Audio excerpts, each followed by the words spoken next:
Ghosts and paranormal today. Left coast is the best coast. No! This one goes there, that one goes there, right?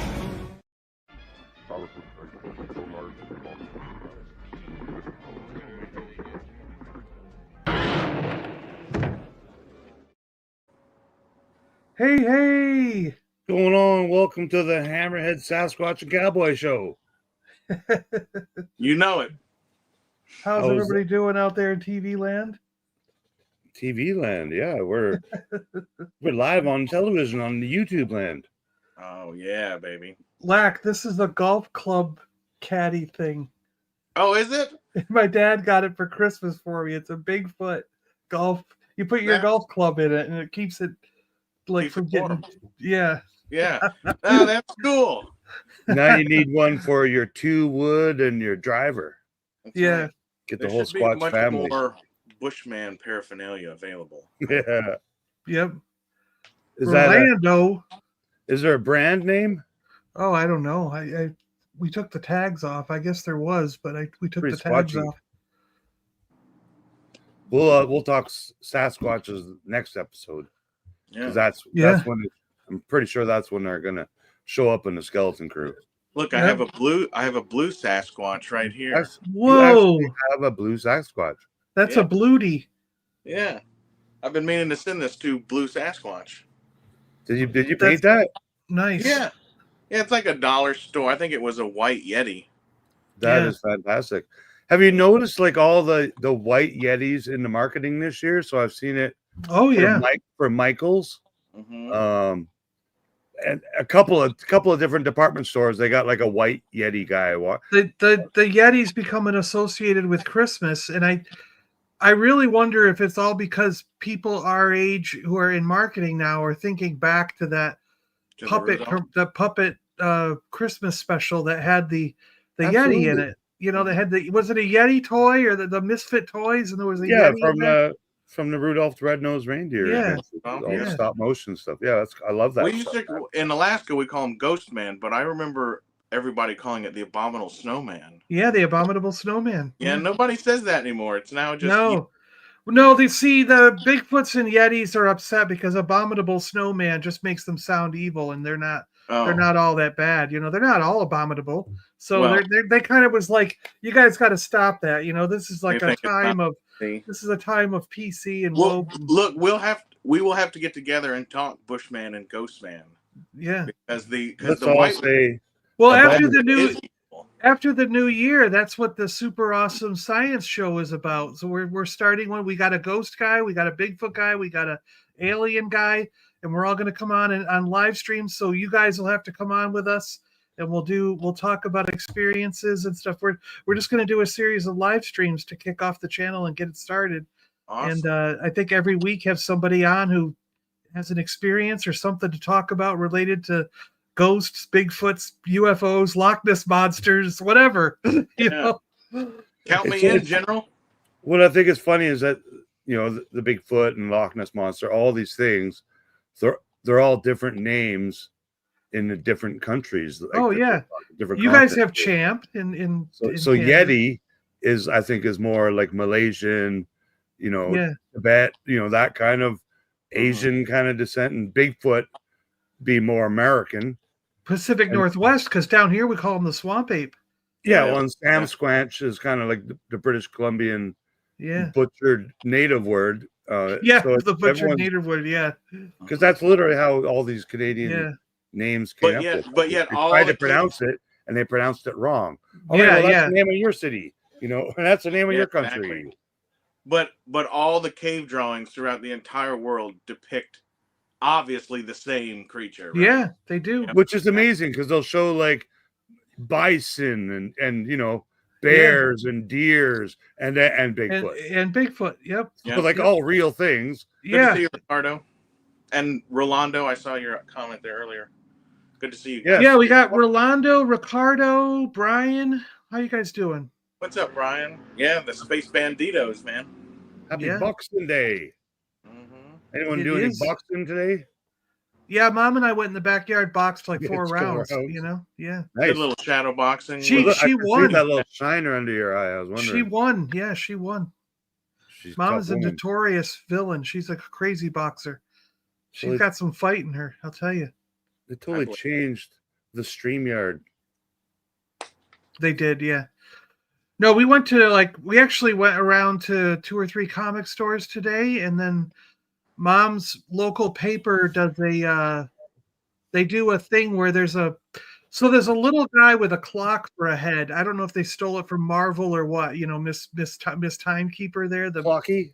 What's the Miss Clock person that was in Loki and all them? I think it's Clocky. I don't know. It could be. That's what I want it to be. There's a little guy with a clock head. He's got like a body and arms and legs and a clock head. And they hide him in the newspaper somewhere, usually in an advert.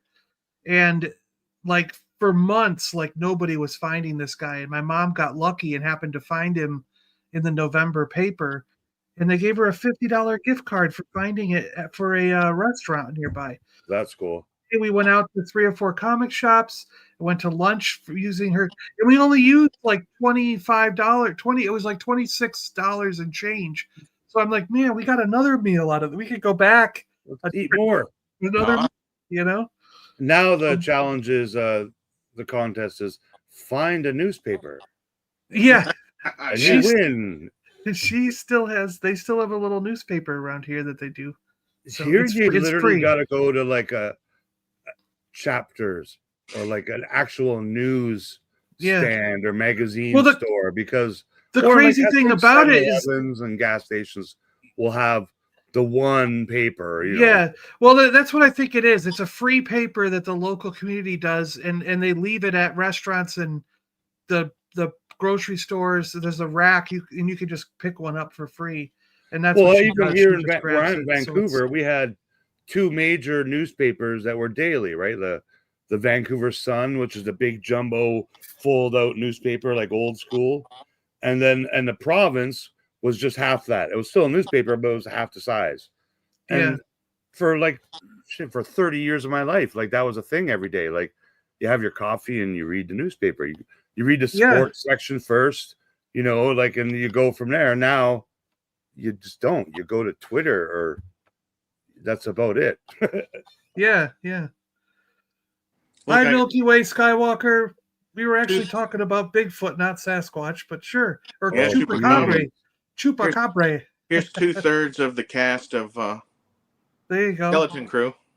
Yeah. Those are great. I like the vest you put on him. That's pretty cool. Yeah, that's the Power of the Force 2 vest. Oh, that's right. From Ponda Baba. That's a good idea. It was right on there. Yeah. Awesome. AKA Walrus Man. Yeah, Spider Face. And what we're learning is that this truly is the planet of hammerheads. It's the Hammerhead show. Like they should rename it. By the final episode, the Skeleton Crew logo will come on the screen, and then it'll like break apart and it'll become the Hammerhead show. Well, when are they? In the beginning where they flash all the different heads of everybody. When are they doing Hammerhead? Why is there not a Hammerhead in there? It should just go Hammerhead, Hammerhead, Hammerhead, Hammerhead, Hammerhead. Yeah, all like the different ones. Yeah. All such key characters, you can tell. Right? Yeah. I got some good stills from this week's episode that are very Hammerhead centric as well. Yeah. Mom said, "Who's that elephant in the back?" I go, "Elephant, it's a Hammerhead. What's wrong with you?" So very opening scene, episode 5, which is called something like. So he's the pirate. So you want to know about pirates? Is the name of the show episode, which again is someone's line of dialogue in the show, I guess. This guy's the pirate captain that crashed in the planet, isn't he? I saw that theory today. Someone on YouTube said, "Oh, this guy used to be a pirate." I'm like, he's not a pirate. He'll take the glasses off and suddenly he'll go like nerd. He'll take the glasses off and suddenly he'll be like, "Arr, yar, this is it's me, like the classic Clint. What's his name? Clark Kent disguise, right? Yeah. What's the glass? That little curl. Yeah. No, but the reason they didn't show him in the hologram is because he's someone who's on the planet. We're gonna know when they finally reveal it's going to be, so they didn't want to reveal it yet, so they didn't show him in that fuzzy hologram. Well, here's a big bold prediction from me. We're going to get a lot of stuff not answered. No, I think so too. The acolyte and everything before, like Obi-Wan's brother. Like, so I have a new theory now that Jod Nawwood could be Obi-Wan's long lost brother. Yeah, he's the brother. Did you get that from my review earlier? No, I thought. But I don't. I'm just teasing you. He gives off a lot of Obi-Wan vibes, doesn't he? He's all he's British. Yeah. But I don't think he has the. I don't think he has the Force, because did you notice when that cloak, the cloak around his wrist, like the clothing, fell back, and it showed that ring of metal, whatever's around it, and they all had lights on it. So I think that's either a ring of magnets, or because there were lights on it, it's a ring of small miniature tractor beams. And he's using tractor beam technology. That. Yeah, if you look at the things he moved, the keys, they were all metal. The knife, the data pad today, he kind of, so that's probably got some metal on it. And what we see later, the lightsaber. So he's used the Force somewhat. I kind of think he's not a Jedi, but that only leaves one thing for him to be. And that is a Sith. No, he's got that ring. That's just a guess right there, right? I think. I didn't see no Wonder Woman bracelet yet. Yeah, the opening scene, we're just hammerheads in our face. Boom, here you go, Rick. Boom, here's another hammerhead. Yeah, hammerhead. Here's a walking hammerhead. Here's a sitting hammerhead. All the hammerheads. And it's like Cantina Bingo, man. So already I'm like, yeah, this is gonna be a great episode. Now, none of the hammerheads, like we've seen in some of the cartoons, none of them have that translator. That little. No, because they can understand it. They just, everybody's educated enough they speak more than one language here, huh? Well, and the one time we heard that the teenage hammerheads speak in class, he kind of said, "Rah." And the subtitles like, I want to be a data entry guy. And Win understood him, like, and he talked back. So they're just a highly educated group, huh? So another reason why this episode brought out a lot of just whimsy, silliness. I think those words are appropriate. It might be one of the reasons why some people aren't liking it, but it's one of the reasons why I'm really liking it. It is whimsy. There's silly stuff. I think some of the actors, like security guards and whatnot, are literally just like the director's cousins, and yeah, exactly. It's just fun and silly in so many ways. And even this, just seeing the mom in a little mini skirt and having a little secret conference and magical kind of music playing in the background, and she's got a little space USB drive. Here, you need this to get the passcode. We got to try and find the kids on our own. So she sneaks them a little device that he kind of didn't want it at first, and there it is. It's obviously made by Microsoft. Lego. Yeah, and Lego. Lego there. Yeah. But this is a total aftermarket, Apple, USB. Oh yeah, I get what you're saying. Yeah. But it's neat. I like to see how it's all made. You can see where they, glued some plastic and made up their own data port kind of shape. And I like the old school push keyboard, like the actual buttons that had to, you had to depress them to make them work. I just like that old aesthetic. I think it's fantastic. And I like these droids. And now I want an action figure of one. Yeah, anytime there's a new droid, I want an action figure. Yeah. Just because they're like walk-in security cameras, really, right? Yeah, totally. We got a couple more hammerheads working at their desks. And again, some of the whimsy, silly funniness is, let me see behind your hands. And he one hand at a time, right? Right. I think so again, silly, but I like it. If we see the security droids, let's see what kind of tactical programming they have, Like, will it wake up at some point and get some extra arms and rotate 360 like IG-88, or they have to have something to back up there. One thing I noticed, like before I watched episode 5 here, I did go back and watch episode 4 again just to see and watched it with some subtitles finally, and caught some things. But what I caught that had nothing to do with subtitles at all was at Akron, the war planet they went to. What was missing from that planet? There was no droids. Uh-huh. There was no droids helping them. I didn't see any blown up droids laying on the floor, out of commission, or any of their armor wasn't even made from like droid parts or anything. And I didn't see any like actual like blasters and weapons that we're familiar with. They all seem to be made like handmade weapons out of, poles and sticks and stuff. Like it wasn't just a regular trigger blaster. They were all like, except for that one big repeating gun that Wim, did the Back to the Future thing with. Yeah, they were all like shooting force pikes. What's going on, Dino? Yeah, there's some good quotes that we're seeing repeated. We'll see them a little later on. But yeah, this is just a little fun scene. And of course, he gets caught and he gets taken to the boss, who just happens to be, Fern's mom. Fern's mom. So it's like he's not even going to get in trouble anyway because the droids report to her. So it makes me kind of question her a little bit, but I still think she's just as equally as all the other moms and this father want the kids back. Oh, that's what I thought too. I thought it was really cool to see the parents decide, family first kind of a thing.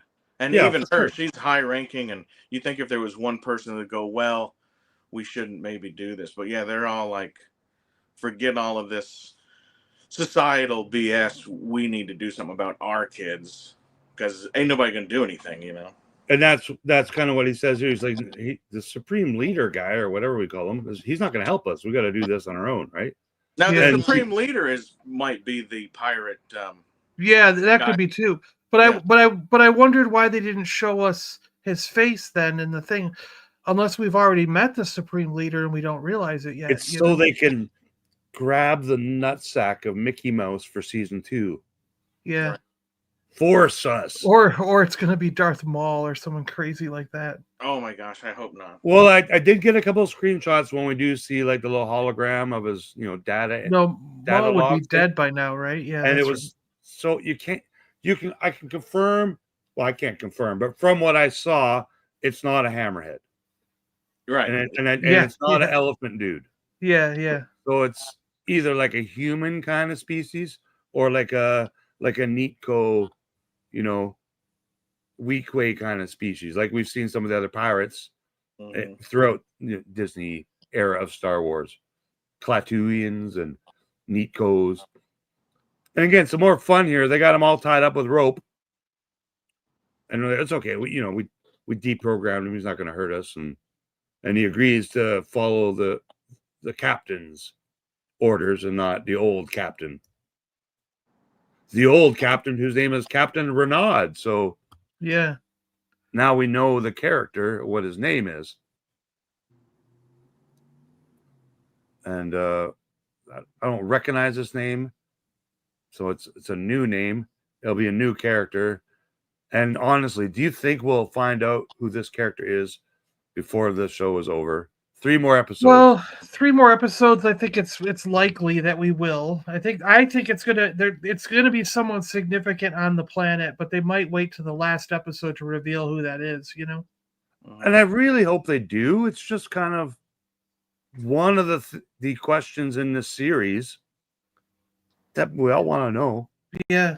I was actually wondering when we saw the parents today in the beginning of this episode that if this was I was like, oh, is this gonna be like a parent-centric episode where it's all about the parents trying to find the kids and we learn more about the planet that way?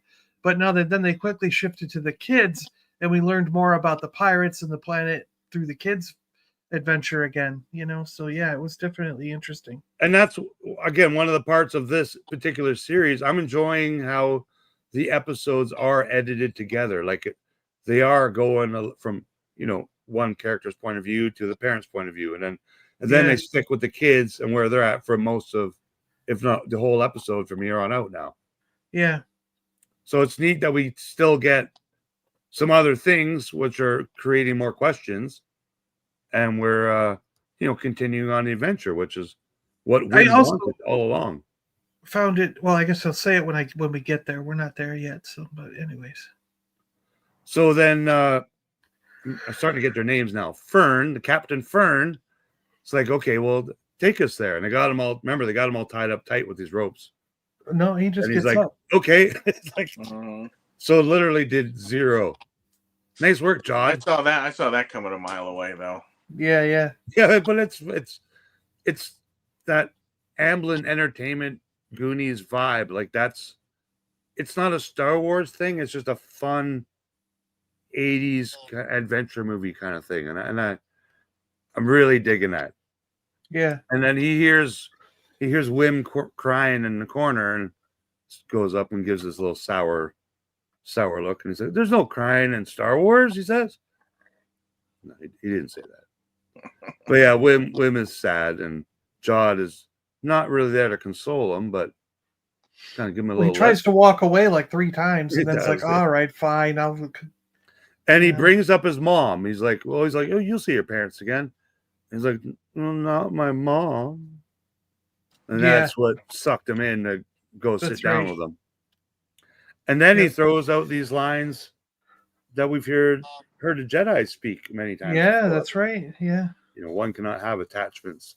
But I'm assuming that that's a similar thing with Sith. Or the Pirates Code, just a Pirates Code. Are Sith allowed to have girlfriends? Sure. And attachments? Yeah. Because he's like, well, if you're not a Jedi, then what are you? And he's just like, gives him a little wink, wink, nudge, nudge. So to me, that means he's not a Jedi. Like, he's not a Jedi. He's actually a dark side Force user. No, he's just a guy who uses. If he's using the Force, he's just a guy who's using the Force. Or he's got that magic bracelet. Yeah, which I could show you. I screenshot it. And he's always got gloves on. So now I wonder if he's got like robot hands. Yeah, maybe. You're focused in terms of reality. So I don't know if that's a direct quote from Master Yoda, but it is something like that Yoda would say to Luke in a time of turmoil. See that silver band? It's like, what is that? Hopefully I got a shot of it. But wait, you're not really a Jedi. How'd you do that? And then you just, that's all I got to say about that. It's under his sleeve there. I see it there. Yeah. I was probably too busy looking at that skull throne in the background thinking, that's cool. Oh, are you holding up a picture of it? Yeah, when it happened when he unexpectedly, the girl went to swing that thing at him. Oh, okay. And he's got that metal band of, it almost looks segmented like into squares. So like it looks like a bracelet made up of segmented things. And it's like, there's not a better word. It is fun. So it brings me into Star Wars land, and it's just silly. It's not dick and fart jokes, but it's 11-year-old dick and fart jokes. Like how George Lucas had the farting EOP in the prequels. Sure, we could do without that, but I mean, it's just a little silly fun thing, right? But I'm really digging SM33. He's bringing out all the humor. Are we frozen? What's going on? We're fine. It glitched for a second on my end, but it's okay. So yeah, because Smee's like, where no one dares to go, this brutal, wretched, planet of skulls and bones, and it's like, and she's like, oh, what? No one dares to go there. What about them? Yeah, who's that? Space yachts. Yeah, that's Quinlan Voss, right? Right up ahead. Yeah, similar kind of vibe to that, right? In his pleasure yacht. So then we got these fake twin pod cloud cars come up, and they're like, well, they're Star Trek Delta flyers. Those Those were that little ship was a Delta Flyer in Star Trek Voyager. And I like to look at the credits because I'm sure this is like voiced by like RuPaul or something. Welcome to La Nupa. And I was wondering, when did they paint the ship? Well, it's always been the black and white.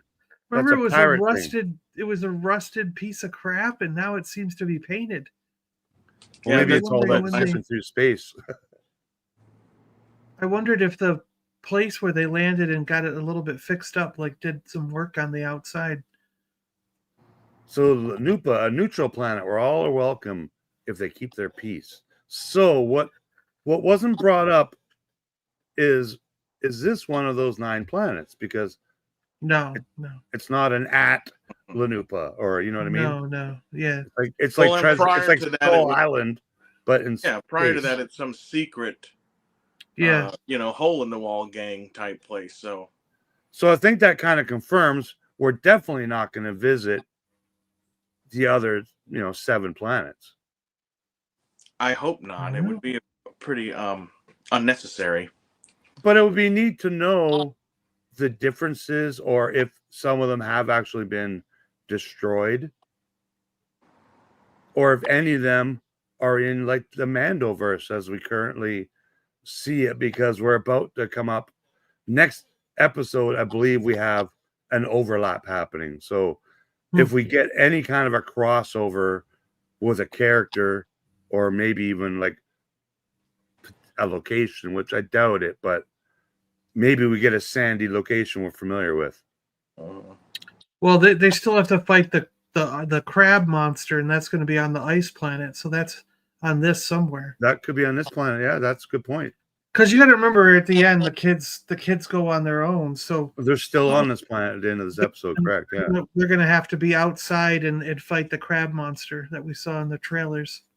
So on this Disney era Star Wars show that's made for kids, here they are at the adult planet, adult entertainment planet.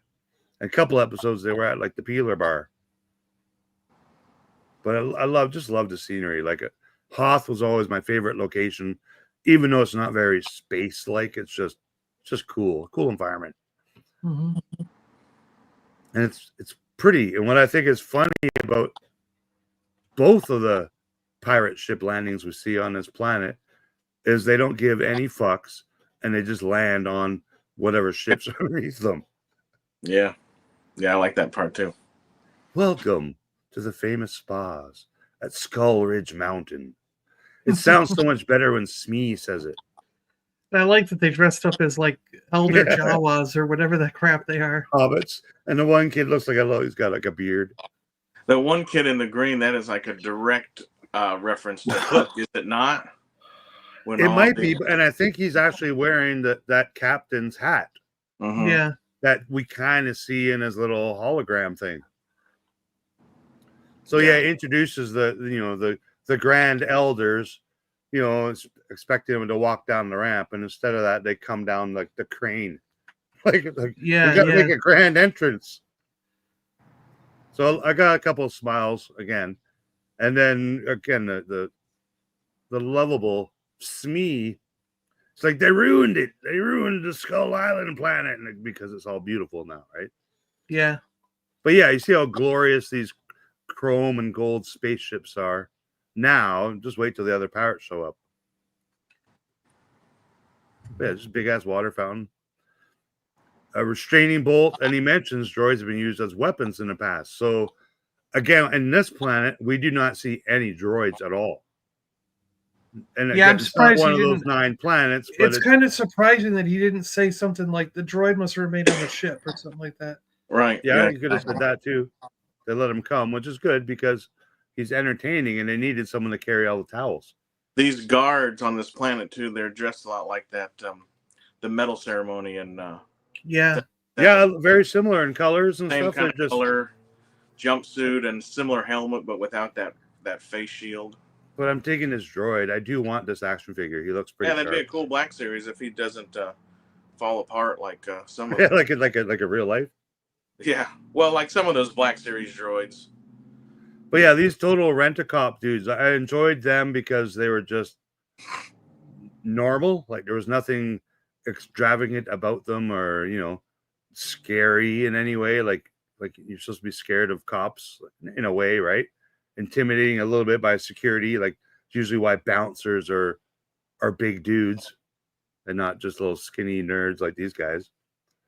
But yeah, Smee is again like, oh, but where's the fighting pits? Arr! It's just great. They got the little what do you call that? The alao Lay. The lay. That's the thing. I don't know why I'm thinking wrestling. A loofah. That's in the shower, I think. Well, it's a bunch of loofahs tied together. Look at it. That's exactly. That's how they make props. But yeah, here's the gloves again. So maybe I did get a shot of the bracelet as he's bribing the front desk girl here to give him a room. Well, it's under that coat, Before, yeah, and then he meets this Ellie girl. McDonald. That's so cool that she's in this. And we get another AKA Dash Zenton. Yeah. Yeah, Dash she's Rennod, cool. She voices like that red-haired brother. The red-haired girl in How to Train Your Dragon. That's what I got. I don't know what else she's done, but what did you say she was in last? She was in one of my favorite things she was in was Boardwalk Empire, that HBO series. Oh, okay. And then she was also the wife in Old Country for Old Men. Oh, yeah. But yeah. Oh, really? Yeah, cool actress, man. And she seems fairly big time. I'm in my own headcanon. It seems to me she might be one of the people who called up and said, "Hey, I'd really like to be in Star Wars." Yeah, why not? She definitely got a good look, and they now is give her she killer design. Is she the same species as Aura Singh, or does everybody in Aura Singh's species have bald heads with that little antenna sticking out of it? Like Aura Singh has real long fingers, doesn't she? That's right, she did. Yeah, she had weird long fingers, and this girl doesn't. I thought that too, until I kind of I don't know, probably looked at. No, because you're right. The hands, she's got. She doesn't have the long fingers. You're right. So it's a different species. But cool though, man. She is cool. I was sold right away. Yeah, for a cool bounty hunter chick that we probably won't get an action figure of her, and we probably won't even see her again. Although, at the end of this episode, I'm pretty sure she's still alive. Of course she is, yeah. Well, because I don't think Urkel and his pirate buddies are. No, I don't think Urkel made it. I don't think Urkel made it either. No, I don't think Urkel made it either. Rest in peace, space pirate Urkel. But yeah, what a cool. Why don't you think they made it? So super. Because he filled that thing full of acid again while they were coming down. Mm-hmm. And you can hear him go, acid. Yeah, and they were literally banging on the door too. So But he said that door's not going to hold them forever. So meaning that they're going to break in. Yeah, but he had Shmi fill the thing back up with acid. I don't know. And it just took a couple of seconds. Yeah, and they're all screaming. But we have another character telling the kids to not trust this Sleemo. Right. Which, is... Which I guess that's slime ball in Star Wars language. Yeah. Sounded great. That was pretty Scottish good. Accent too, did it not? And later on, little Blue Man Crew kid, he's like, all you gotta do is say sorry sometimes, John. Yeah. Why are you fighting with all these people? But another great audio clip from Smee. But I know he marked the entrance with this signal, thusly, just throw in those extra little parody terms, right? He ruins a nice table by scratching into it. Oh, yeah, they're going to get charged for that, aren't they? Yeah. Yeah, got to pay more of those credits. Holy smokes. Yeah, super cool. So Zenton, Silvo, whatever you call him, I'm claiming your bounty. So she calls in Uncle Brutus, who we need to see more of. He didn't arrive with the two ships. He stayed home. No, he's big time. Yeah, so we'll see him again, and hopefully he does some damage. Well, he definitely seems like he's capable from that first scene in the first episode. He's definitely got some gunslinger Lack Sivrak blood in him, don't he? And I wonder if he's going to find out who that, or maybe he knows who that other captain was. You know, from stories, you know, of other pirates are. Well, to me, and I was thinking about this the second time I watched it, the time frame of all of this coinciding with itself is still fairly confusing. How long has the ship been there? You know, is Jod Shananana? He's telling this story like it was it before he was born? Was it a pirate that was around when he was pirating? You know, it's still kind of up in the air, you know, as far as what's the time frame of how long's the planet been hidden? When did the ship get there? How long's the ship been buried? It seems like hundreds of years, if not longer. Originally, I thought like 30 years, you know, where someone could easily be alive, like a captain or whatnot. Right. But I think it is hundreds of years, but I don't know. Right, they built that if that ship crashed when that society was a society that we see, you think they wouldn't just leave it there and you know, pave the highway over it or whatever. Yeah, and they built a sex resort on top of Skull Island, you know, so time has passed. That you're right. That resort didn't take just a year to build. Yeah, exactly. That looks like something you would have built over 4 or 5 years as a big construction project. Yeah, you're right. And it was a cool resort because we get to see these creatures. Yeah. It's amazing they can't do a better CGI Yoda than the Phantom Menace. That's the first thing I thought. I don't want a CGI Yoda. I want puppet Yoda. I mean Java. I don't know why I said Yoda. I'm buzzing on Nick. This is this is a CGI Jabba, but I would prefer. Well, it's not Java. No, well, you know, a hut. Yeah, a hut. I prefer it be a puppet, like because we know it can be done in 1983 tech, right? In movie making technology. 40 years ago, it was amazing. 40 years ago, but now it's. Did he eat this little guy? Well, that's what it alludes to. And then he says, but the little guy says, "Not again." Yeah. Like, what did he do? Did he eat him and then spit him up and then eats him again? Yeah, that's what I was thinking too. I said, did this guy watch his friend be eaten? And then they said, well, you got to take the guy's food over there, or has he been eaten and then excremented out because he's some sort of shell being? He can't be digested. You know, you think you might? Sir, not again.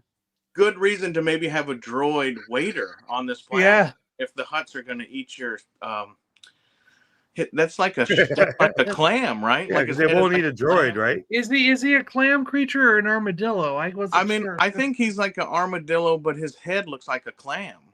Yeah, I'm sure he tastes. And it's even got like the razor marks on it. Yeah, I'm sure is that it tastes a little like eye seafood. stalk? Is that an eye stalk he's got, or it does look like an eye stalk? I think so. And then I don't know what if it's an antenna or. Yeah, Brian says in the credits and in the subtitles they just call this character a hut. They don't say his name. Brian says he just poops them out. Maybe this is Zero the Hutt, which is Jabba's son, right? There you go, Zero. Yeah. Yeah. The two huts we saw in Book Zero of was Boba Fett, Zero was his cousin, wasn't it? Or nephew or something. Yeah. Because Jabba's baby was Stinky. Oh, yeah, Stinky, I think that's what it was. His son was Rhoda. Yeah, Rhoda. Yeah. One of them is going to be in the Mandoverse, voiced by was Zero the one. Zorba was his dad. So many huts. Yeah, and then I can't remember the one with all the tattoos from the Clone Wars. That was Zero the Hutt. That was Zero, and he had more tattoos. He talked like Truman Capote. Yeah. So this is the first naked alien we see, and then of course Smee has to carry towels for what reason? I don't know. To make him blend. He's blending in. Well, he's the only droid he has to with be children. A servant droid. Yeah. The pools are supposed to be dissolving corpses in acid. So he's really pissed that this is like a pleasure palace. Look at all those hammerheads. Naked hammerheads for days. And banking clan people.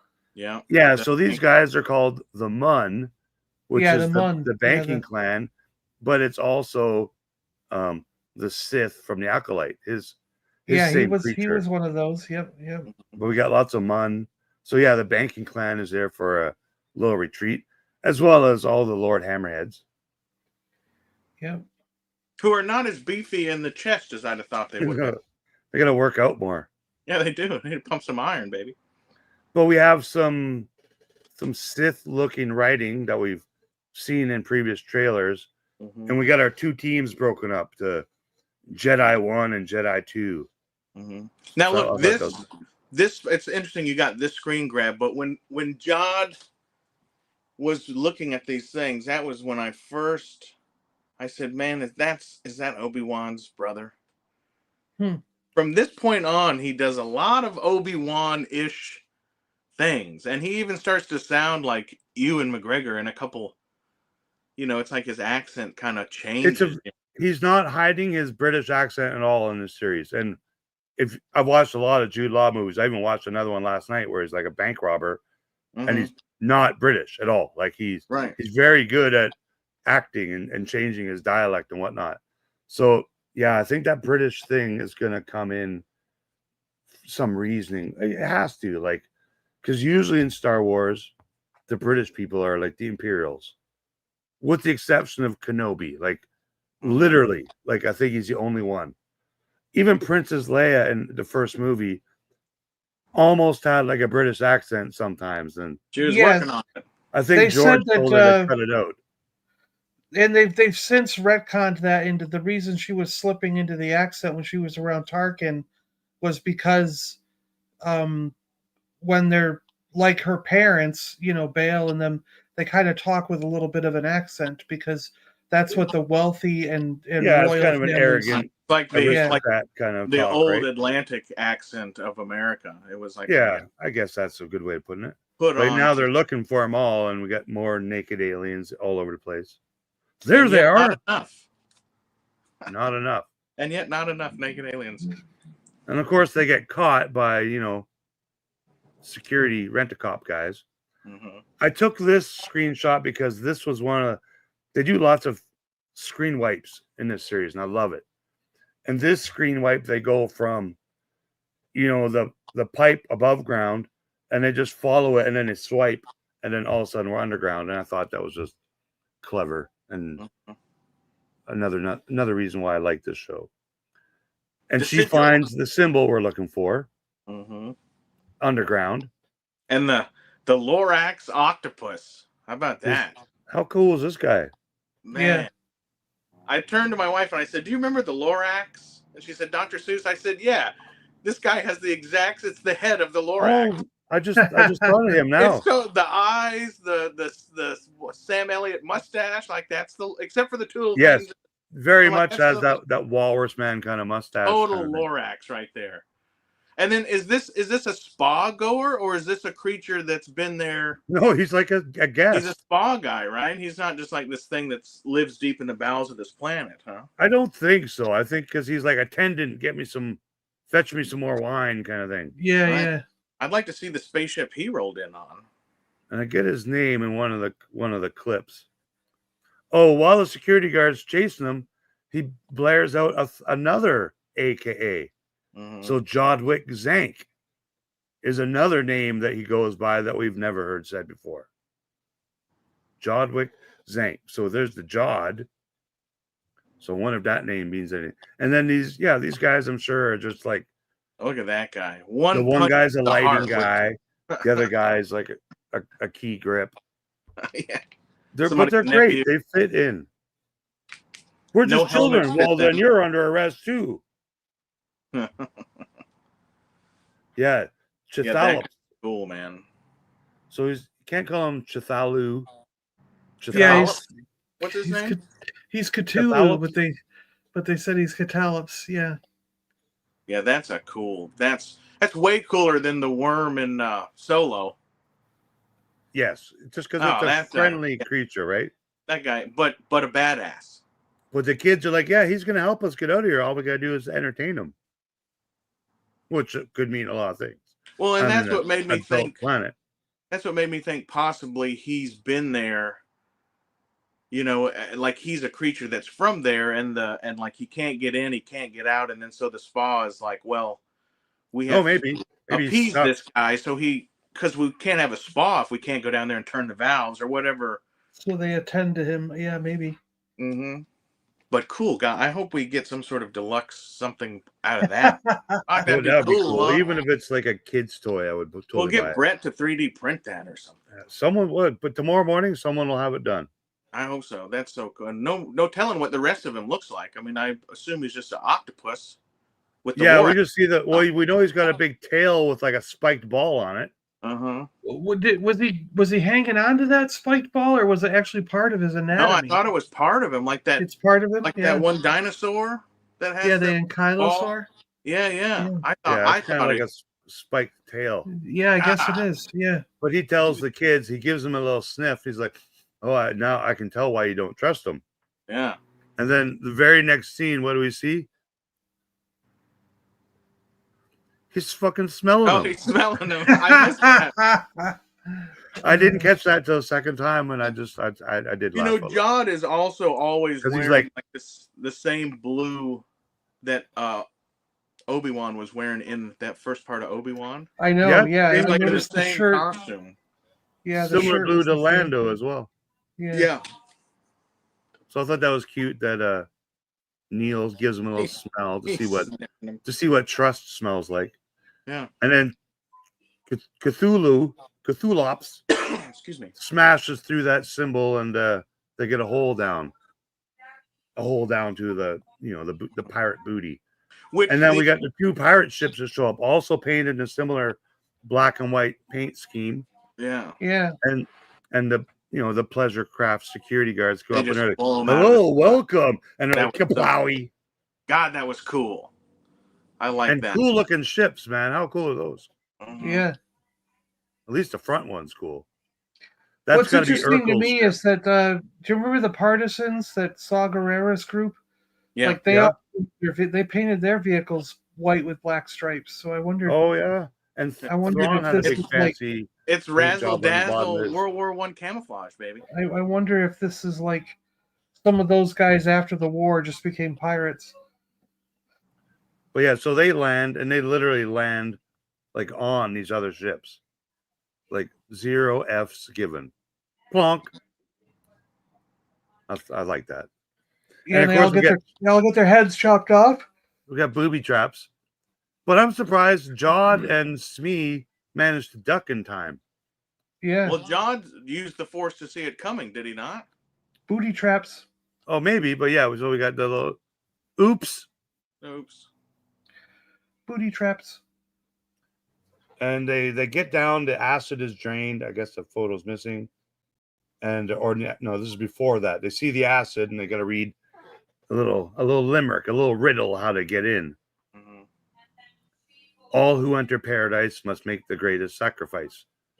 So all the kids assume, we gotta sacrifice somebody, Huh.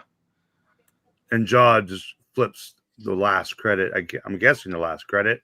No, he's got so many more. He took all their credits. He's got a bracelet too. He throws that in the acid, which they find out after Smee dips his toe in and damages his toe.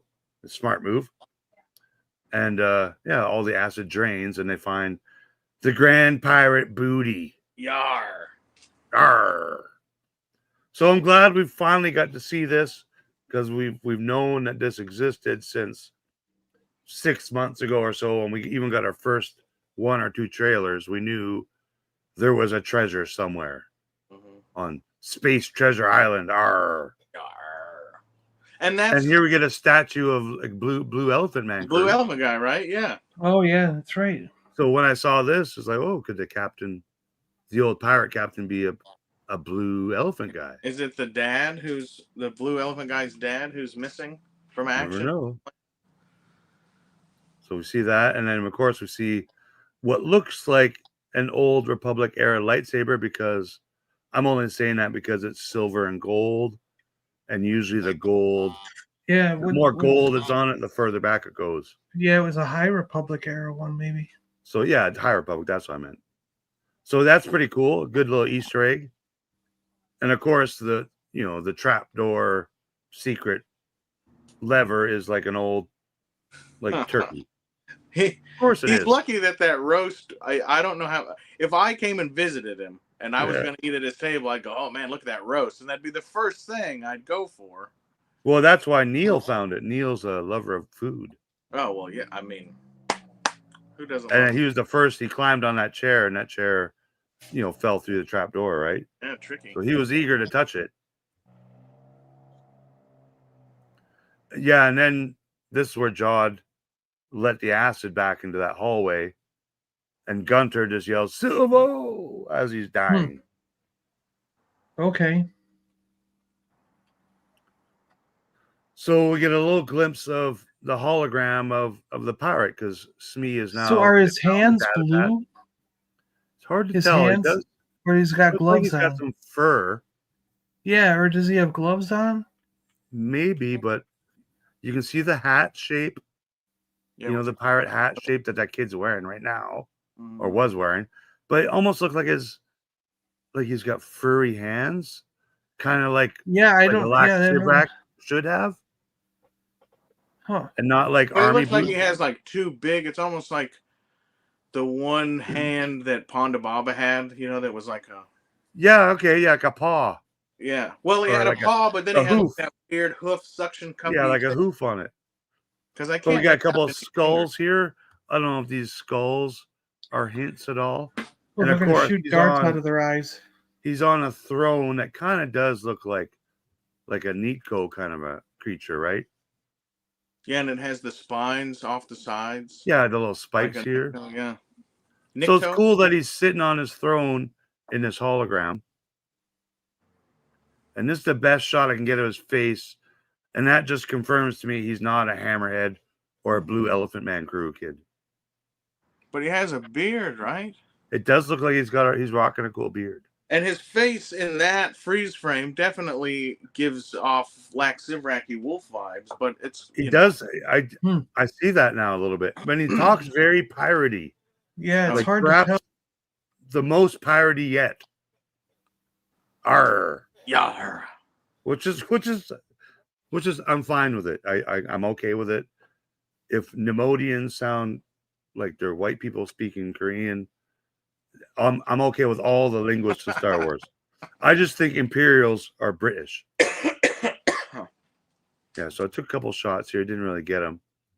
But he talks about the treasure that is the last old Republic mint that is on at Atten. So basically, they're still printing money. That's out of circulation that nobody's using, but it's made out of something good, right? So they must have. That's why they have a mine, because it's like actual gold or whatever their equivalent to gold is. Well, what it doesn't tell me, because now that we know what the actual treasure is, right? Mm-hmm. It doesn't answer to me. Okay, so what's the plan or the program? What are they doing on that Atten that is so important? Besides just printing off money. Well, they're not printing off money. They're doing like data entry and. Well, printing off money would definitely entail all those jobs, serializing the batches or whatever. What's up, Muzza? Well, Muzza! It was a good episode. I agree. Yeah, this was my favorite by far, man. Hondo, that's the name I keep forgetting to mention. Mm-hmm. Why couldn't Hondo show up? He should be. I thought we were kind of told at one point to kind of be on the lookout for him, huh? Just because the style of this throne, but now that we've seen, the best possible pictures I can get of the old captain, he looks hairy. Yeah, he does look like he's hairy. So the skull on that throne. Is it Captain Brutus's great uncle Laxivrak? It could be. It very well could be. The skull on that throne. Do y'all remember Rum Slag from episode 1? He had an action figure. No, but okay. Oh, it's like a helmet. Is it like a helmet? Well, I think it's hard to tell, but he's definitely wearing a helmet, and then either his face looks like a skull, or he has for whatever reason, a plate under the skull. But it looks so much like. That's the first thing I thought, and it's one of my favorite figures, and so I recognized. I was like, man, it looks just like Rumslag's face, but that could just be a coincidence. Who knows? And of course, I'm sure we all saw this coming. That Jod is going to invoke his right to challenge the captain as per the space pirate code. Arr. Code. And he does, and the droid's like, "Yep, it's the way it is. We got to do it." Yeah. Sorry.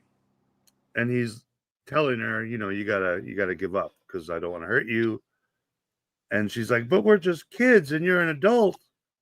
And then they all actually started crying, like they thought bad stuff was going to happen. And personally, I didn't think they were going to get hurt, but I was concerned at this point. I was like, okay, this isn't a trick.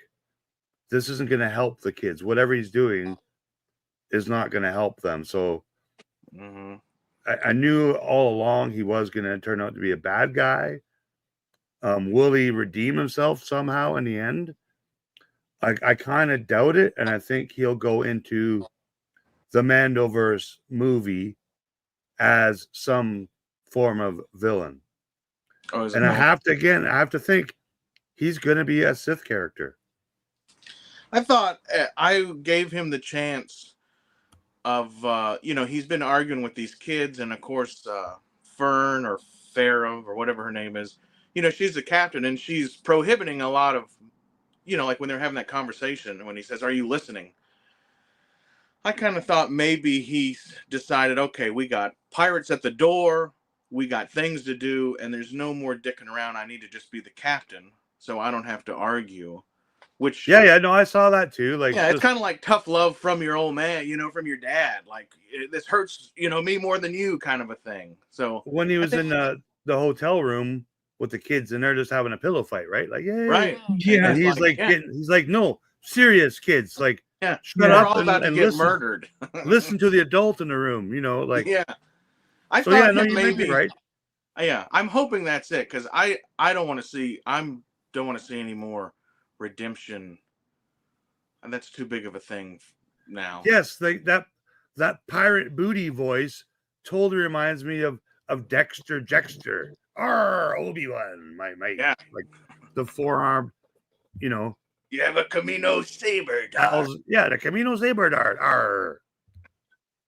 But the hero, the Jedi hero of the movie, Win, he's gonna save everybody. He's gonna pull out this lightsaber. Oh yeah, and I knew it too, because we've already seen the saber. It has the top end like Vader's original, and I thought, is he about to get it in the? He does a little Michael Jackson dance. Yeah, I totally didn't see this coming. I saw the lightsaber was upside down. It looked funny, but I was like, what? Could have actually sliced some things off there. Yeah, that would have been the end of Win. So that didn't work. Win pulls the little lever on the table where the space ham was, and they went down in this trap door, not knowing that it's not like full of spikes and snakes. Right. They don't know where it went. Yeah. That was pretty interesting.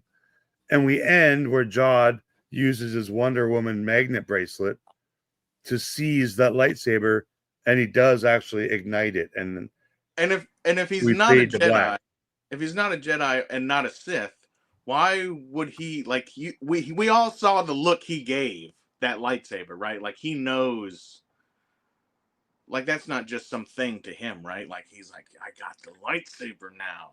So he must know how to use it, right? 1 to 10 scale, what are the chances are that he is a Sith? A dark side force user, much like the Stranger. I think it's a 0. I don't think he is. I just think he's someone who uses the Force.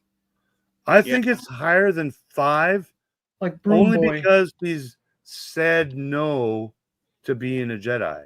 Well, I don't think he ever said no. He just kind of shrugged. Well, when Win asked him, well, if you're not a Jedi, then how did you do that? And he just kind of like... Right, which I could mean possibly, well, you think I'm not a Jedi, but I was.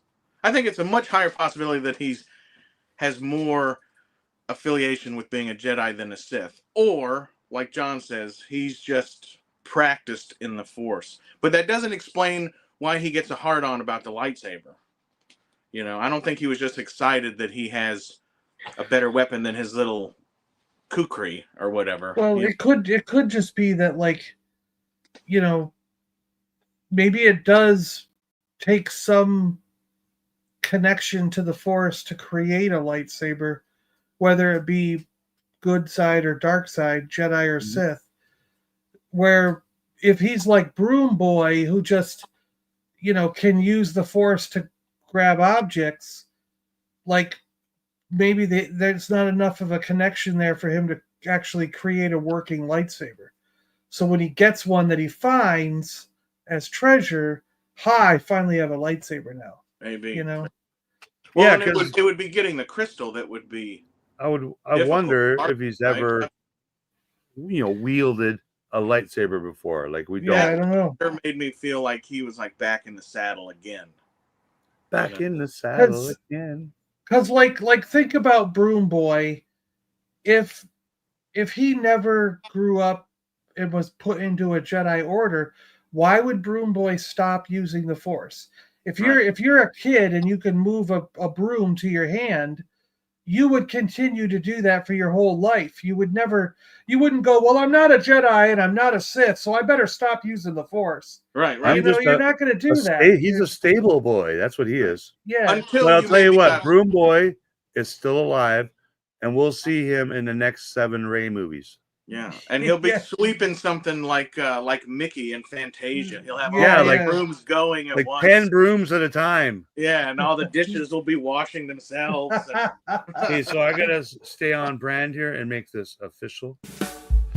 Rick has got a crazy theory.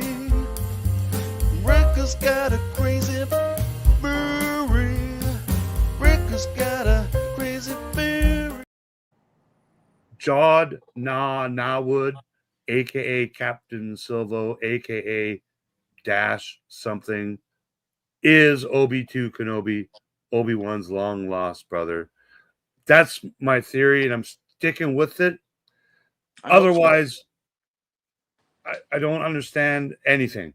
I'm lost in all of Star Wars if they don't have that character actually become a character. No, I agree with you, and I hope that you're right. And the only thing I could possibly think of in whatever the Devil's Advocate way is, how old would Obi-Wan be at this time, right? Like how young is his brother to him? And so he did call him his little brother, so he has a younger brother. So, but he's like 47 years younger. He wouldn't. Well, no, because Obi-Wan Kenobi in Star Wars was like 40 years old, like literally, like he wasn't right. But in the time frame that he was 3 years older than Ewan McGregor was. Right, but in this time period that we're watching the Skeleton Crew, Obi-Wan would be like 80. Oh no, I understand that. So yeah, like so his brother couldn't really be younger. 47 years younger. How? Because like I don't think Jude Law's not 73 or whatever. And Muzza, because I mentioned that earlier on my review. And I said that, well, the only thing that wouldn't make sense is the age difference. And Muzza said maybe he spent quite a few years in some carbonite. And he is. Well, there you go. Oh, wow. I didn't see. That's something I would never think of. Yeah, no, Muzza. Darth Muzza came up with that. And that's very Star Warsy. That's how much Star Warsy could you get? But I'm with you, Rick. Obi-Wan's brother was trapped in carbonite for being a pirate.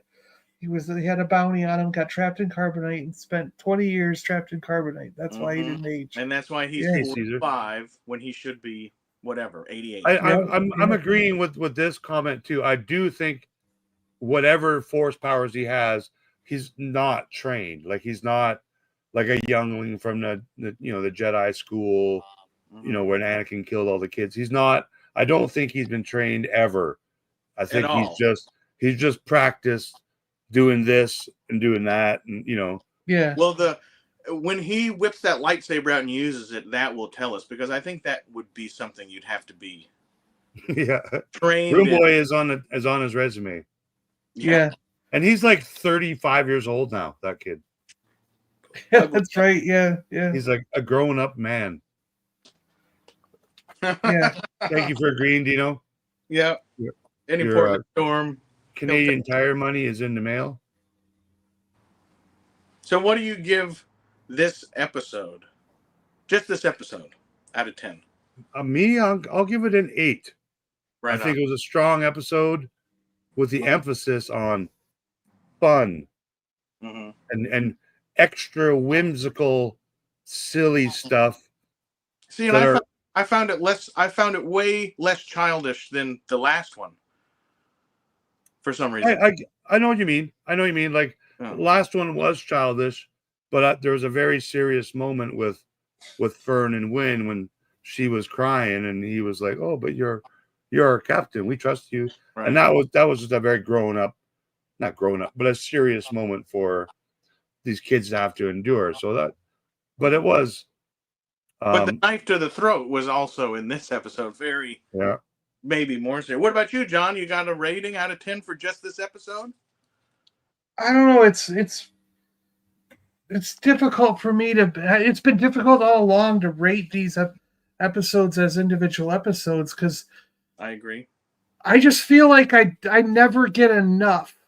Like the minute I feel like the episode kicks in and is going is when they end it. Yeah, that's you know what I mean. And I'm like, so it's kind of like if you saw a commercial or a teaser trailer and you had no idea what was going on beyond that little teaser.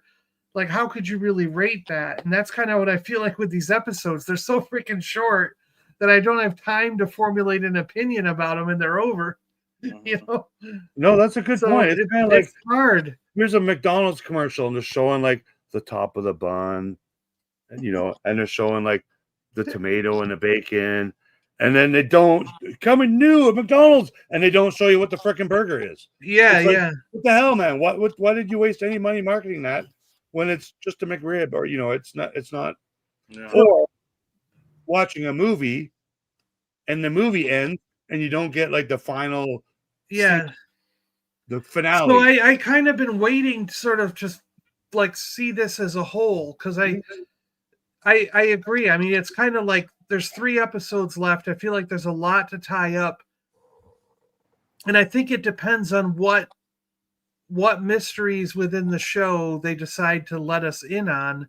Yeah, what they leave out for another season might end up determining my entire outlook of the whole dang show. You know what I mean? Like, no, I agree with that. Like, what if the Grand Leader is like an Ewok? Right. Would that ruin, or it's Jar Jar? Kind of like the Acolyte syndrome, right? Like the Acolyte wasn't great, but the fight scene, right? Yeah. A couple of fight scenes, you're like, wow, like cool. That episode with the fight scene, you might say, oh, that was 9 out of 10. That was for sure. The coolest thing I've seen in a long time. Yeah, but the 3 episodes before and the one after suck donkey balls, right? Right. It's right, exactly. Well, it doesn't equal up enough, like what John's saying, like that series 1, episode 1 to episode 8, season 1. I rate it this because that one episode gives you a spike, and then you get all the lower things that bring it to like, oh, it's a 5.5. Like one way to look at it, at least the way I'm looking at it, is like, how excited am I to see the next one, right? Like after the last episode, I was obviously going to watch it because it's Star Wars, but like episode 4, I was not excited, and I thought, well, kind of like some of those episodes of The Acolyte, you go, oh my God, what a waste of my time. Yeah. But man, this episode, like if last episode I thought was awful and made me wonder why we're doing this. Yeah, that's a great review. I gave this episode like a Did you patch up the holes in your wall after that review? I didn't put or the bullet holes in the ceiling. Oh man, I like Elvis. I just shot the TV just like Elvis, man. And then I had to go get some. Sharpening your knife. You're like, I hated this episode. Oh no, I don't get like that anymore. But look, this episode, solid 7.25. Cool, like, cool. I'm glad you enjoyed it. I'm super excited. The story when Jod Janana was telling the story of the captain and like, man, I was captain. Yeah, that was cool. Man, I want to know. And then we saw some hut. Like, I love seeing the hammerheads, Rick, but the whole time I've been saying, can we see something else? We got We've kind of been overloaded, right? Right. And in the first episode, we saw some Ishitibs and Re'es, and I said, man, this is going to be full of all kinds of stuff. And then they kind of went away. And then there's a We hammer saw a couple of walking by. fish head looking guys kind of Isha giving them Tibbs. drinks at the resort, like, but they showed it really quickly. Yeah, and we saw a Biff in this episode from the cantina. Yeah, he was at a desk there getting his drink or whatever, room key or whatever. Which that correct me if I'm wrong, but that looked like an actual costume, right? They probably were, yeah. That looked like a costume to me, which I was excited about too. Because especially, like, I know that if you have a background character where you don't have to see his mouth move or see him up close, a lot of those are just masks, and they put them in the background. I appreciate that so much. I guess the one thing I think they could have improved on in this episode is if Jabba was a puppet. Yeah. Oh yeah. Like maybe that cost them $40,000 American dollars. I have no idea what it costs. Like, let's just throw that number out there. Just pay the man. Pay Phil Tippett. We know Phil Tippett does that giant spider later in the series. We've already seen like the making of that episode and it hasn't come out yet. Yeah. But he did a stop motion puppet thing, right? Much like he did with the Rancor. So if the Rancor was CGI, he would have sucked. Yeah. You'd think Lucasfilm at some point would say, okay, look, even if a hut costs $40,000, we're going to be making Star Wars for the next 110 years. Spare no expense. Let's make one, because you can always, right? It's just like when you see the same Ford van in Kojak, but it's got a different paint job. Yeah, you can always paint. We can just paint it. Yeah, we can paint the puppet different. Put a patch on that's his what eye. They do. Yeah, like this could be one Hammerhead costume. And they just put a different jacket on him. Yeah, there's the guy paint. Right now spray painting it purple. He's airbrushing it purple for the next episode. But yeah, I think the hut was, I'm not going to say a disappointment because I was excited to see it. But I went, God, that's the first thing I said.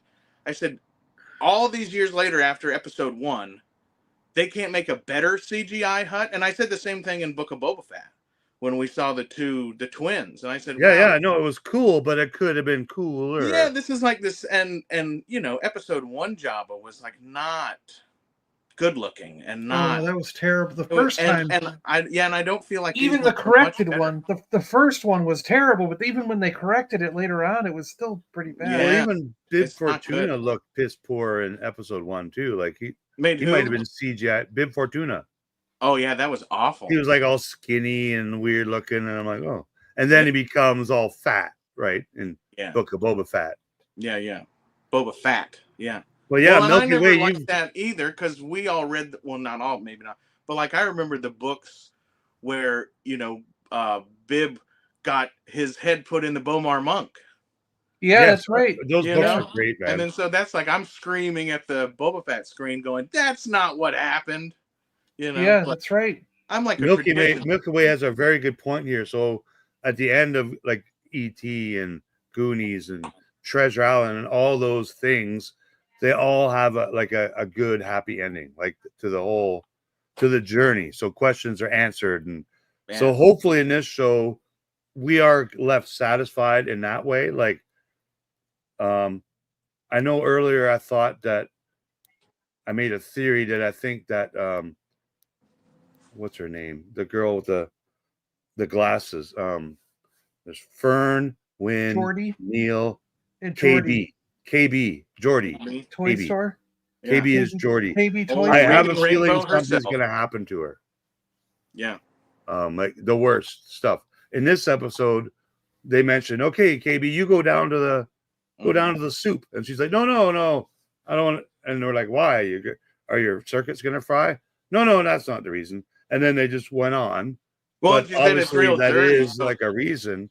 Yeah. It's like she has like an autoimmune thing, and she's like. And then later they're looking at the stone writing on the wall, the Sith writing on the wall, and she gets like a shot of steam in her face, and she kind of coughs and shakes it off. And again, they just kind of ignore it. But I'm like, I wonder is like how much of her is actually machine or space diabetes, whatever she has, her sickness, we'll call it, because her moms seem very concerned about it in that one episode. So I hope the happy ending is something's done that because they have to save her, they have to help her and get her back home. Right. And I'm assuming they'll go back home. That'll be the part where John Nana Wood stops with his tough guy act. And yes, his redemption. And he gives up the treasure. But hopefully it's more of like a Han Solo redemption and not a I almost said Kylo Ren a Kylo Ren redemption. Kylo Ren.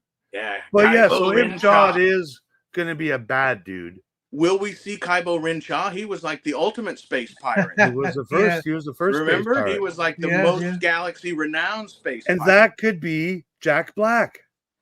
There you go.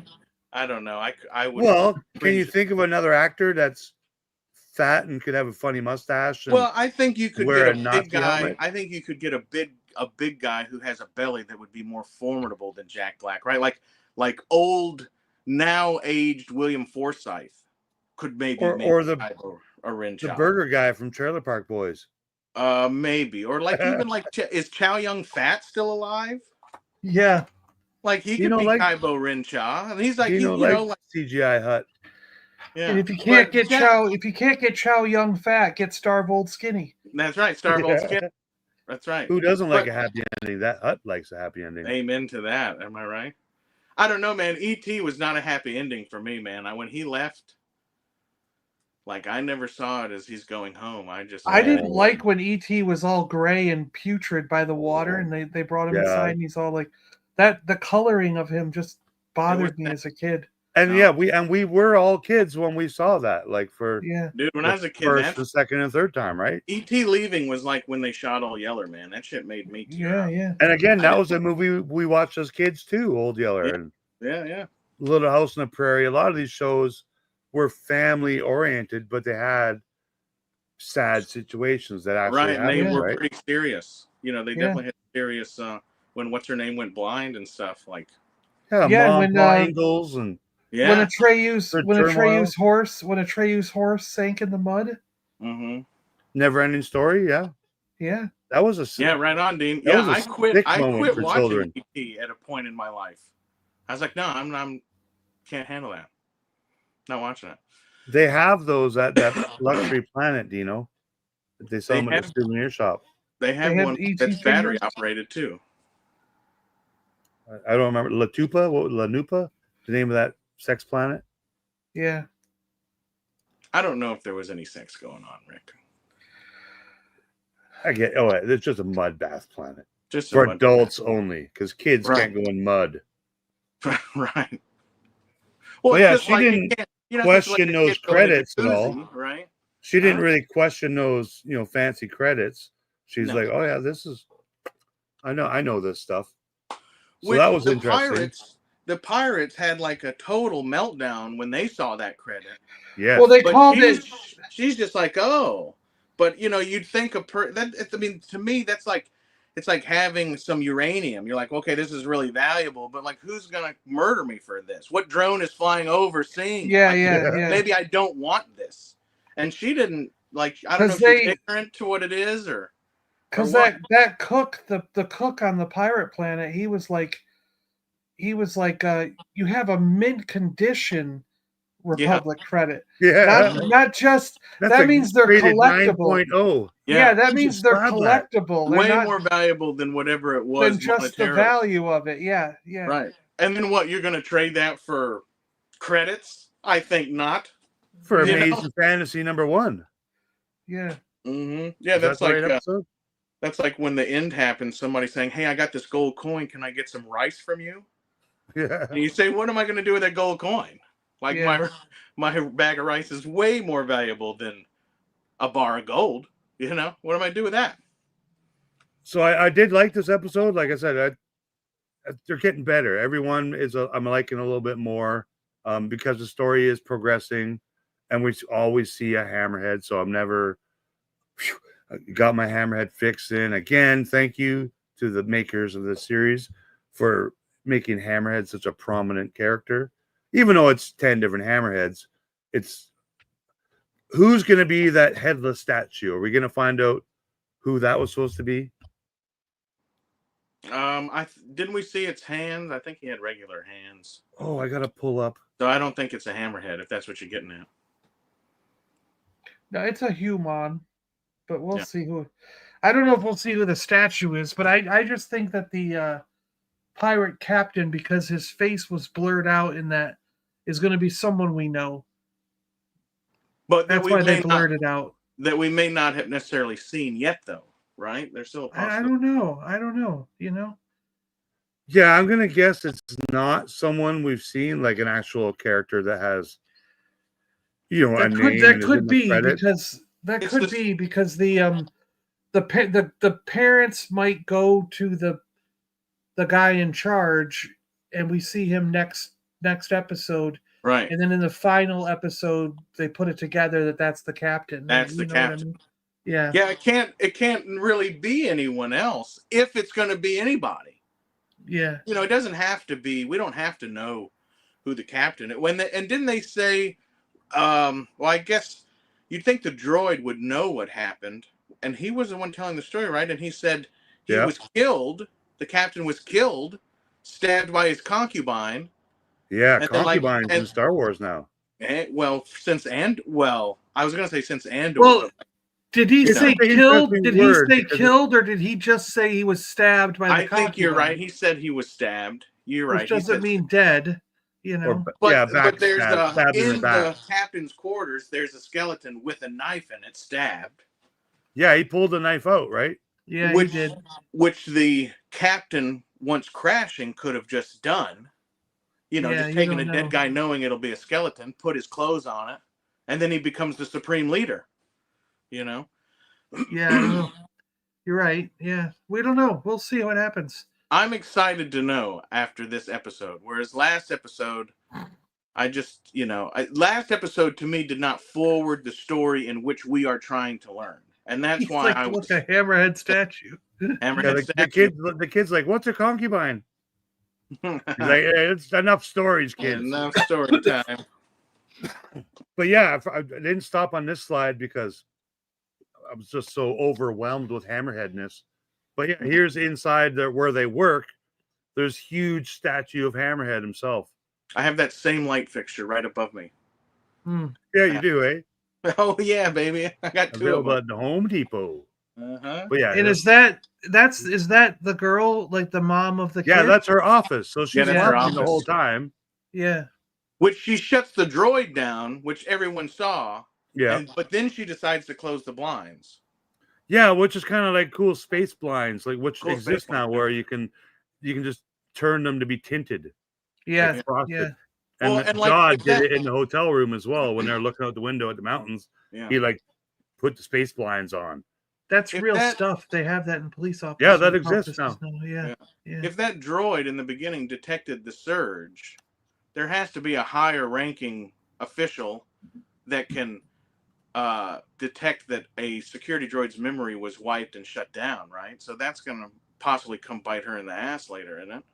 Well, I think it would if the leader is a droid, because it would kind of know everything. I would think, be plugged into all the stuff. But do you think that girl, Fern's mom, is she the only stopgap between, like it's her and then the supreme leader?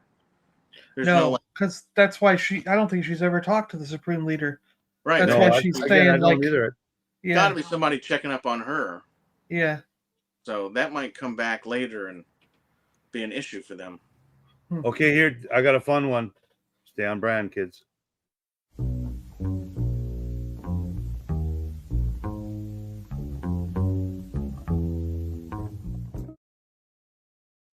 The supreme leader of Atten is Wim's white mom. Boom. Damn. I just figured it out. Is dead. I just figured it out while we're talking about, the leader. It's going to be his mom. The one that he thinks is dead. Yes, there's got to be a reason why we know he had a mom. Again, like why we were told that Kenobi has a brother. It's not just like we have 11 letters to fill in this script. Let's add in Obi-Wan had a brother. They don't just throw words in a script. But every being has a mom. Right. So Wim's mom is going to be not a hammerhead, not a Laxirakian, not a blue elephant. It's going to be a Caucasian woman. because he's a half-breed kid, right? So I'm just using super science here. And is she also the pirate captain? His dad seems kind of no, because I think the pirate captain actually has hair on his hands. Like it looked like that, yeah. That's all I can get out of it. And he's not a hammerhead, because you couldn't really wear that pirate hat on it. Your hammer. Yeah, you could tell by the hat that he. It just got me thinking about who his mom is and why we need to know. Like, we don't know about the other kids. Where's their dad? Or, where's your mom? It might just be facilitating like that nice talk that he had Broken with families. I liked Muzza's thing. I think Wynn's mom asked too many questions, if you know what I mean. Yeah. Yeah. Was she the concubine? Well, not if the ship. But that would be hundreds of years ago. I don't think it was hundreds of years ago. I think it was like 20. Yeah.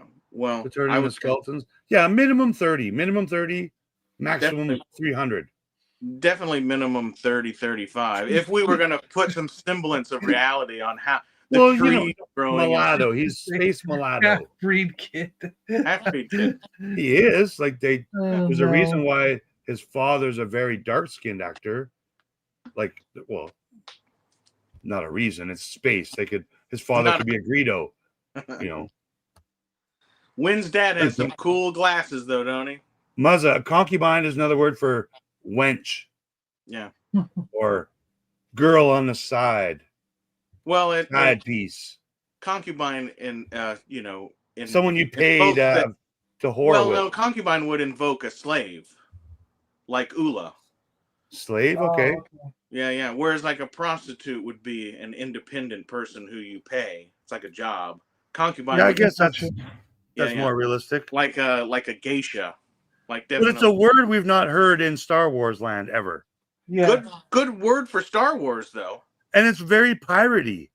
Yeah, concubine. Kind of like, I invoke the code to challenge the captain.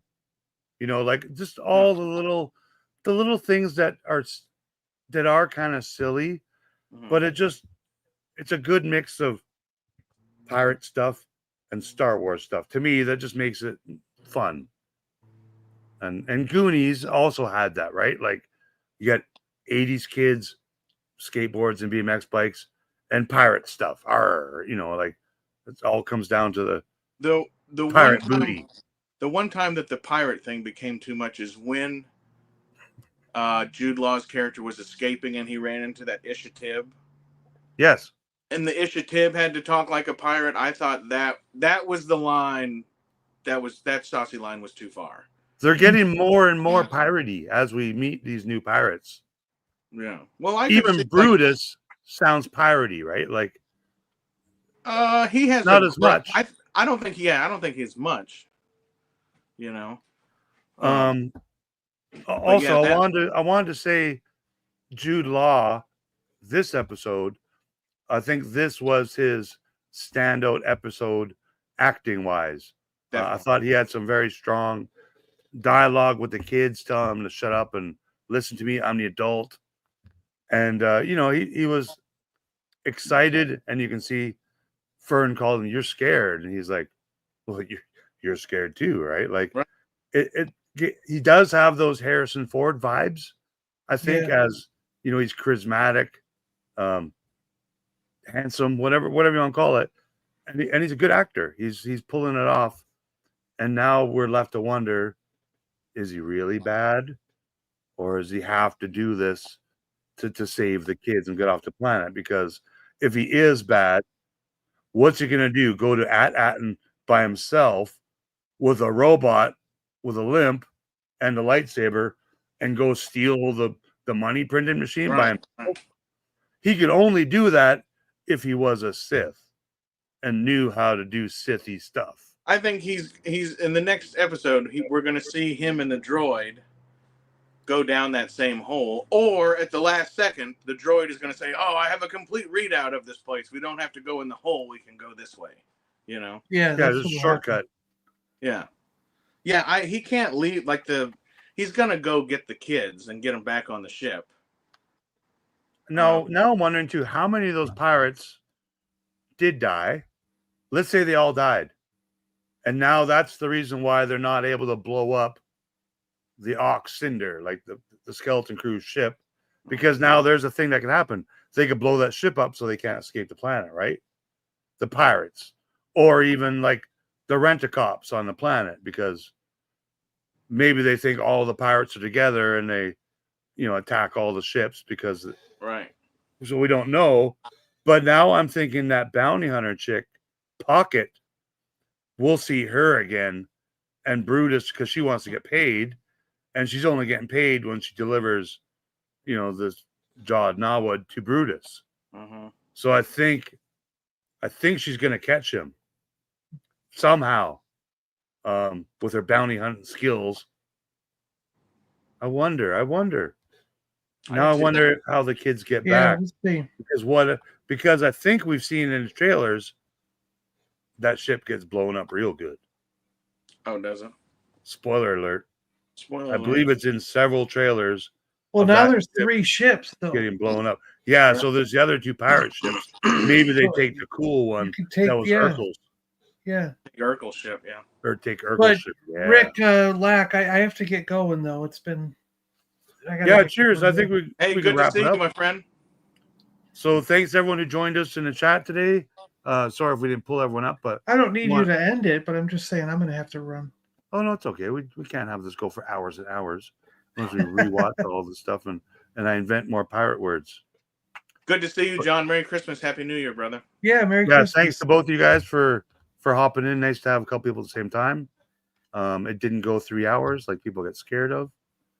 So thanks to everyone in the chat again. And if you like this episode, leave a comment afterwards in the comment section. That way 11 more people can watch this video. And if you've not already hit that like button, hit it or get the F out of here, man. Cheers. Left coast is the best coast.